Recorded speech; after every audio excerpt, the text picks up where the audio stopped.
Hey Hunters, HaloZoo here for another look at the Psion Update UA.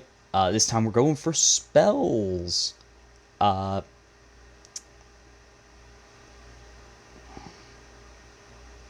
so this one is going to see just all the spell stuff. So we got general updates. I would have liked more specifics, but oh well. There's nothing too out there for anything, as I recall. So nothing bad. I just would like more specifics of it.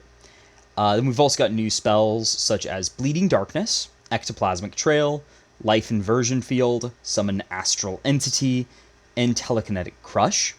And then also the Psion gets Ego Whip, Life Siphon, which does not sound like a Psion spell at all. Psionic Blast, and Thought Form. So, three of them, fine. Life Siphon, I don't even think should be a Psion spell. And also, all of these are available to the Psion, as you would expect. Though, once again, I question why for some of them. Notably, Bleeding Darkness and Life Inversion Field. Those two, once again, odd choices to have on Psion. And as we'll see, there's even more weirdness for what Psion actually gets. So in general, I will say, blanket statement, I do not think Psion should really get the necromantic stuff. That life manipulation. As I alluded to, I don't like the life manipulation stuff they're getting. It doesn't really fit in the class to me. Now, it would be different if it was moved over only to Metamorph, but Metamorph actually doesn't get any of it. I think all that they get is now in the base class, and I don't think it needs to be there. That's just my 2 cents, but oh well. Then we have 2 specific changes. Telekinetic Fling doesn't require ammo and doesn't destroy the object flung. Why was that not the default, Wizards? Why? It's still not amazing, but I will say, infinitely better than it was. It actually functions as a cantrip now, which I should not have to say, but I am. Then we get Tasha's Mind Whip, so basically they moved it back to restricting turn options a lot better. I think before it was like, it barely did anything, so it's just a daze effect now. But anyway, first up is Abi Dalzim's Horrid Wilting. This is one of the general changes. It's going to be available to Psion, Sorcerer, and Wizard. Why is it on Psion? It doesn't belong.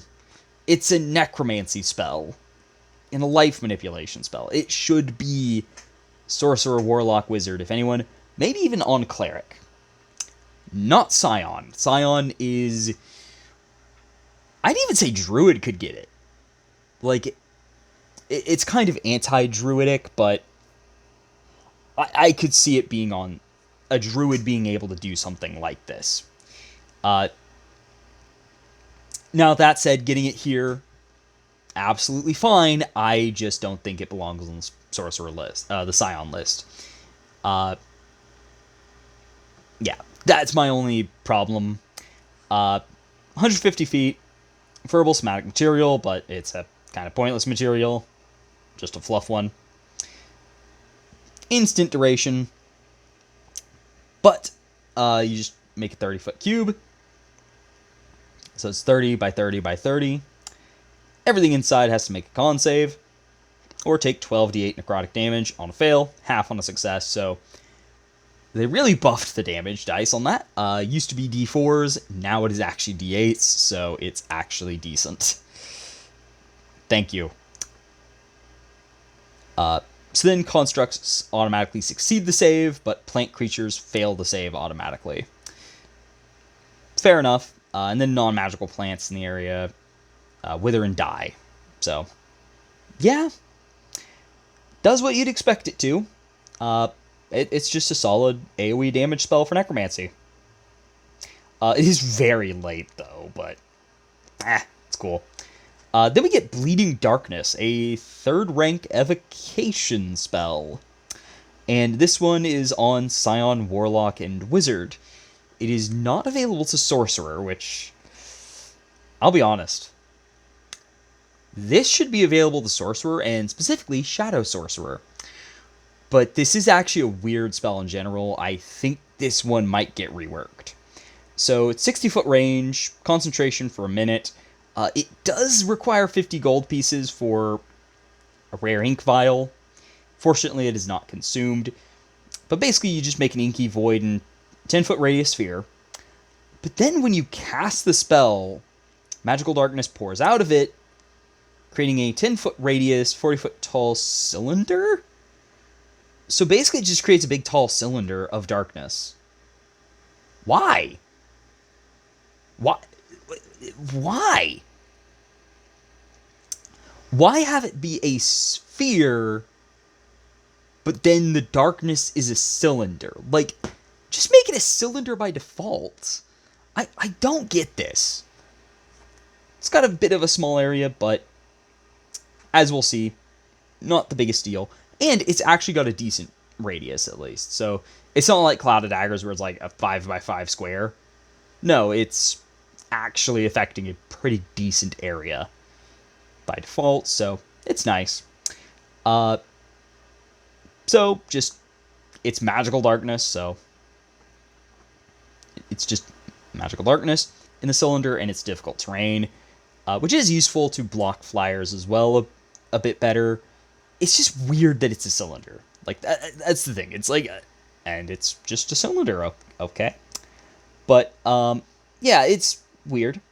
But then we go over to this part. When it appears, each creature in the area must succeed at a con save, or take 3d8 cold damage and be blinded till the end of its next turn.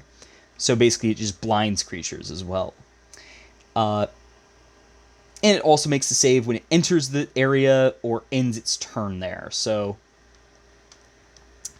it's just a big dot damage, like, area, which, fair. Though it is weird that this is on Warlock at the same rank as Hunger of Adar. I do believe Hunger of Adar hits a bigger area, I want to say, and it does more damage of separate types, but it doesn't blind, and it also is always dark. But then you can take a magic action to move the sphere 20 feet horizontally, and it pours out magical darkness until the start of your next turn, which I believe, yeah, like, it does trigger the damage again. It's just weird how it works. I don't get it. Like, the area, I just don't get it. It's weird. I think it just needs a rework. Either maybe make it a dark moonbeam, or like a dark moonbeam at 2nd rank, or have it be shifted further away from Hunger of Adar's niche as a dark cloud you drop on the battlefield. I think it's just kind of weird, I'd say, overall. I don't know why this is on the same class as Hunger of Adar at the same rank, but it's a fine spell. It's fine. It's just weird. Then we get Ectoplasmic Trail. So this is a 2nd rank necromancy. It is a bonus action, only targets yourself, but it's just a verbal and somatic component. Instant duration, but basically, for 1 round, you are insubstantial. You're cloaked in this ectoplasm, basically. So you can move through occupied spaces as if they were difficult terrain. Moving doesn't provoke opportunity attacks. If you end your turn in such a space, you return to the last unoccupied space you're in. And while cloaked, whenever you enter the space of a creature, it becomes covered in ectoplasm till the end of its your next turn. And while covered in ectoplasm, it's slowed by 10 feet, and it takes 2d8 necrotic damage at the start of its turn. It can be only covered once during a turn. And at higher ranks, it's actually a speed booster as well. So this is actually a pretty neat spell. The difficult terrain bit, it's not ideal without a baseline speed boost. So I'd probably say it should default add 10-foot movement speed. That way you've got one free movement through an enemy. Because, let's be honest, you're using this against enemies. So, it is neat. I do like it for melee warlock builds. It's a neat spell. I like it. I just think it could be that little bit better if it defaulted to have a speed boost. To kind of make up for the fact that moving through enemies is difficult terrain, so you are going to have that issue. Now we get to Ego Whip. They did it. They managed to do it. Against all odds, we have a spell worse than Borrowed Knowledge. Yes, we have a spell objectively worse than Borrowed Knowledge. So, what makes it worse? Well, this is a second rank spell. It's a reaction to when a creature you can see in 30 feet of you makes a charisma-based ability check or saving throw. So, yeah, as you can see, this is already kind of competing with the space that Silvery Barbs is. Sure, it's the most overpowered first-rank spell in the game, if not the most overpowered spell for its rank in the entire game. But it's still way worse. To the point where you could swap their spell rank and it would still be objectively just massively worse. It's not even funny. It's just like, yeah, it's just that bad. Now then, its range is 120 feet for some reason. Why? Why is it 120 feet? When the reaction trigger is 30 feet. It has quadruple the range you can actually use it in. So, just a verbal component, which is nice, but doesn't really matter. You're not casting this anyway. At the very least, it's not overpriced for what you get. So, it's got that above Borrowed Knowledge, which it's not the most overcosted spell in the game, but oh boy. The creature makes a charisma saving throw. On a failed save, it has to subtract 1d8 from the ability check or saving throw. I will give the subtracted d8 can be better than forcing a reroll. However, why the hell is this on a charisma save? It is so bad. Having it be a saving throw is the ultimate insult to injury. So, Silvery Barbs already got nerfed, so you're not able to trigger this from your own spells, which is probably the most consistent way of making people do charisma saves, because let's be honest, not everyone is going to make stuff do charisma saves, and that rarely shows up anyway. So it's like, it's just bad. It's like, why? And then it's like, okay, well, it's just a worse ability, because the thing with Silvery Barbs is it hits so much stuff. And it doesn't even come with a bonus. Like, it's not even like, oh, and somebody gets to add a d8 to something, to their next roll for something. Like, which granted, I'm fine with a fixed Silvery Barbs coming. I just wish this needs to be completely reworked. It's just bad. It's bad. There is just no saving this one. Overhaul this, please. Like, it just adds so much more to this. So anyway, enemies abound. Its enemies abound. It appears on the Bard, Scion, Sorcerer, Warlock, and Wizard lists. 120 feet. Verbal Somatic. Concentration for a minute.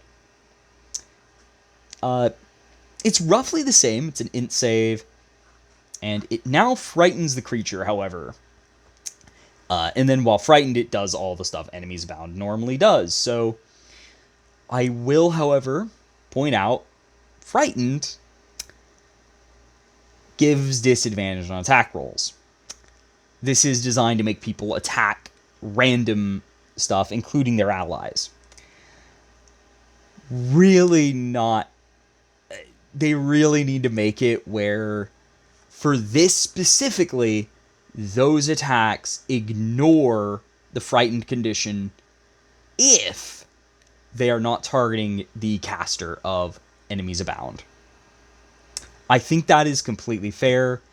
That way, it's like, even if they try to be tricky and still go after the caster, then...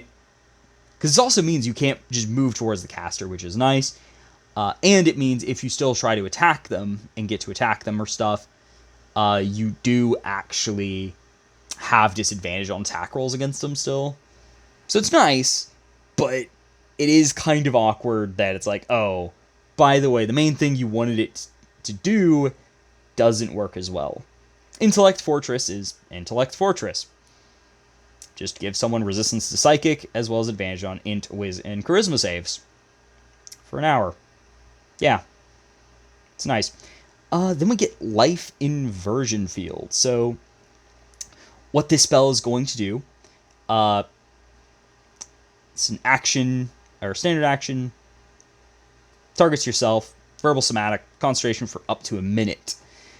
So, enemies in a, creates an aura in 30 feet of you, and when you create it, you get 48 hit points back. No spell modifier, which is actually weird looking at it now.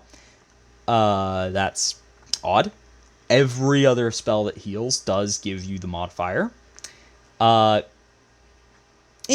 whenever you regain HP, choose a creature in the aura, and it has to make a con save or take necrotic damage equal to half the HP healed. And it can only do this once per turn. So, real quickly, I am going to point out an issue I have with this. It's an all or nothing save. Now, normally, if it is a repeatable effect, I prefer if that repeatable effect is an all or nothing. That is my personal preference with these effects. Also, it is on Cleric, Scion, and Sorcerer, not Wizard. I really feel like this should be on Wizard, not Scion. Because it does feel like... And also, it's an Abjuration, not Necromancy. Why? This screams Necromancy. Like, at least Bleeding Darkness, I could kind of see it not being Necromancy. And Remaining Evocation is like, oh... Because I think Darkness is Evocation, actually. But this one... I don't know. This looks like a Necromancy spell to me. But anyway... This should be half damage on a success, just because, specifically with this one, whenever you heal somebody, like, healing takes resources. So, you're using resources to trigger this every time, unless you have regeneration, but that's usually not much, and good luck getting this. Because I think Regenerate's like the only thing you could do to reliably trigger this like it. And that's a high-ranked spell. So I do think definitely make this half damage on a success. Weird. It's not what I normally suggest, but in this case, it does need it because this is using resources every time. So there is that distinction I have to make. And it, of course, 1d8 more healing per rank. Now we get Life Siphon. 1. This sounds like a Necromancy spell, not Evocation. It does not sound like a Scion spell. This sounds like a Sorcerer, Warlock, and Wizard spell. Maybe Cleric could get it too. Only Somatic, which is decent. Instant duration, and you just fire an orb of Psionic energy, fueled by your life force. I don't get this association with psionics and life force. It didn't exist in Dark Sun. It doesn't exist really anywhere else in psionics. Like, it's always the power of the mind. Like, even if it's messing with the body, it's always mind over your body.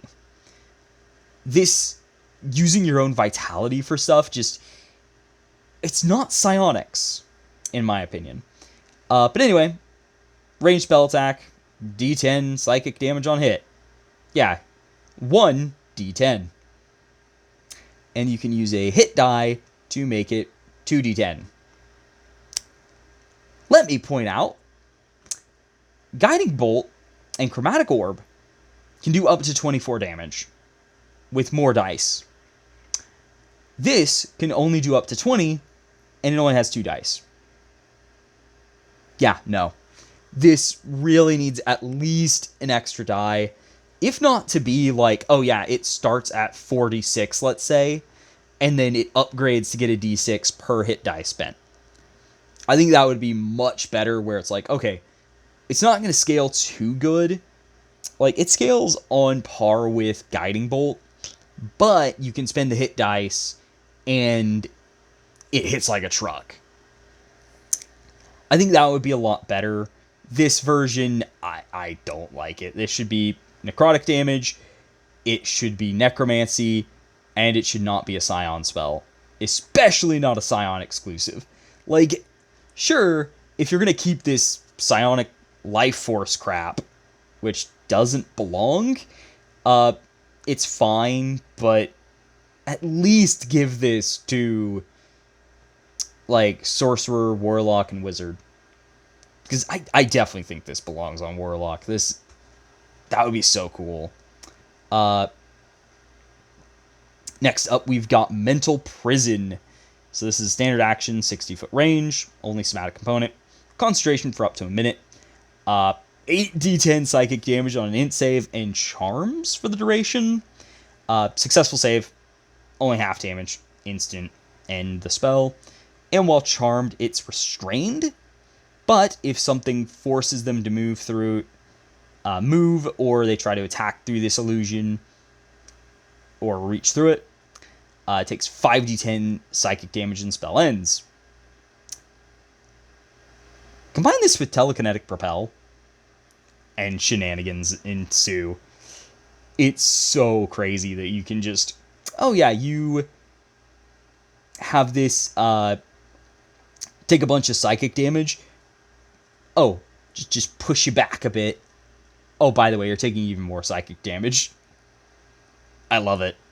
It's so charming. It's also available to the Bard, Sorcerer, and Wizard, though. Which, fitting. I think it's actually kind of a... Actually, I think that was a reprint spell. I think. I'll have to double check, but... Then Psionic Blast. 6th level evocation. Psion and Wizard spell. Probably could be added to Sorcerer too, though. And it's just a 60-foot cone of pain. Int save or 68 psychic damage and stun till the start of your next turn. Half damage on a success. Yep, it's just the Mind Flayer ability we all hate facing, but now you get to do it on them. Then Psychic Scream. 90-foot range. 10 creatures have to make an int save or take 14 d6 psychic damage, which not sure how well it scales. It compares to scaled up Psionic Blast, but this is one. This one is ally friendly. It can hit anywhere around you, so it's much safer and easier to get everyone you want and not the people you don't. And it's stunned, half damage on a successful save, but then if they are reduced to 0 HP, their head explodes. Then, at the start of each of its turns, it repeats the save against the stun. So this is a lingering stun effect, so there is that at least.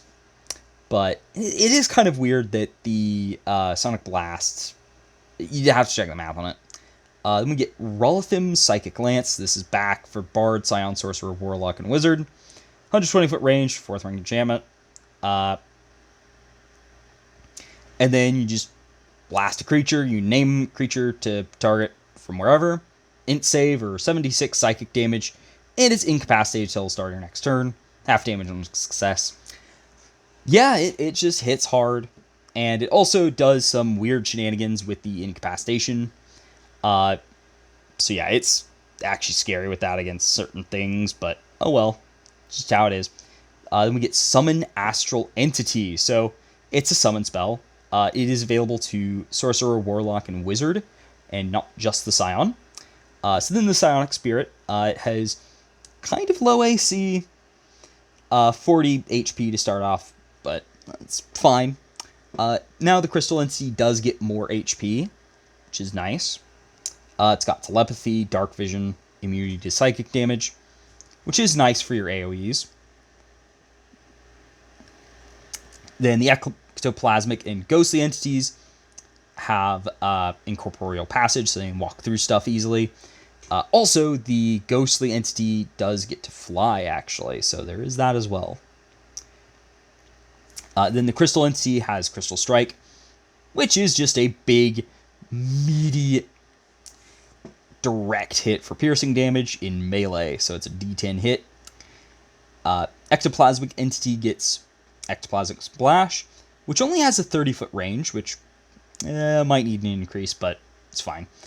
And it's only D6 damage, and it's psychic, but it's not terrible. But then hit or miss, each creature in a 5-foot emanation originating from it, and including it, the target, their speed is reduced by 5 feet, so it just slows a bunch of people, which is also nice. Then Ephemeral Ray, range attack, 120-foot range, so it has a very long range, and it's just D8 psychic damage, so hits decently hard. It's kind of an in-between. Probably the main damage dealer one, because being at range is just safer, so it stays alive. But then the Crystal Entity also has Shard Swarm, so whenever it's hit by a melee attack, it can have the damage, and then teleport 30 feet. And it can spam this. I will say I think Ectoplasmic needs an extra ability, because Ghostly gets 2 extra abilities in, gets something extra in the flight. Crystal gets 2 extra in the extra AC in the Shard Swarm. So I do think Ectoplasmic should probably get a second benefit. Like, it does have the slow, but it's not amazing. It's just a little extra they could add. Tasha's Mind Whip. It's Tasha's Mind Whip. 3d6 psychic damage. Half on a success. And also, on a fail, they are dazed, so they can't make opportunity attacks. And they have to choose a move, standard, or bonus action as their only action on their turn. So, yeah. It's nice. Still has the weird upcasting with just targeting additional creatures. But hey, you can split enchantment it, I guess. Which is nice, but oh well. Then Telekinetic Crush. Transmutation spell, which is a bit odd for what it is. It is a strength save, which isn't ideal, and it's a 30-foot cube, but it's fine. Only 5d6 force damage, but it also knocks prone. Half damage on a success. So it is force damage at least, though they might need to up it by 1 more die, just so it's... Because I think sacrificing 2 dice for the prone, worse save, and being force, I think that's fine. 3 dice is like, ugh. Granted, I think you might be able to up it to 76, but it just needs more damage. I think it's just a bit low. Telekinetic Fling is 60-foot range. Throw an object 1 5 pounds within feet of you. Range spell attack. D10 force damage on hit, and it just ups the damage on the 1 hit. So it's just worse than Eldritch Blast. That's all you get. It's Eldritch Blast, but worse. Not ideal. Like, granted, it's fine, but I still think it could maybe use a bit more. Maybe 120-foot range, I think would be fine. Just to keep it in line with other D10 damage spells. Like, the rest of the exclusive caster spells are on 20-foot range with their ranged attacks. And I think it could use an additional effect, but I mean, granted, it's fine. It's on par with Firebolt, so it's good. Just, it could be better. Then last but not least, we got Thought Form. So, 6th rank transmutation, targets yourself. It does require 500 gold pieces, and it's brain matter in a vessel. Concentration for a minute, but basically you get ghostly form, so you're immune to poison and psychic damage, as well as exhaustion, which is pretty nice. You get a fly speed of 60 feet, you can hover and move through occupied spaces as if they're difficult terrain. And then you also get Psionic Recharge, so as a magic action you can touch someone, such as yourself, and roll a d6, and they gain an expended spell slot equal to half the level half the number rolled rounded up. So 1 to 3, can only do it once per long rest, or get it from someone once per long rest. But I guess screw Warlock with this feature because yeah, it's a nice spell. It's a decent exclusive. It's just kind of there. Overall, though, I think the spells, there's a lot of just fine, some that's like need a little improvement, and then there's Ego Whip. Well, Ego Whip and Life Siphon. Life Siphon it's bad, but it's redeemable. Ego Whip, there's no redeeming the spell. There's like nothing. Like, the only thing it redeems is it kind of redeems Borrowed Knowledge, because at least that spell, if it wasn't for enhanceability, it would be playable, but oh well. Overall, though, I think it's fine. I just question why some of these are on the Scion list, and also what the crazes they were thinking with some of these, so yeah. But anyway, without further ado, I will see y'all next time. Halo Zoo, out.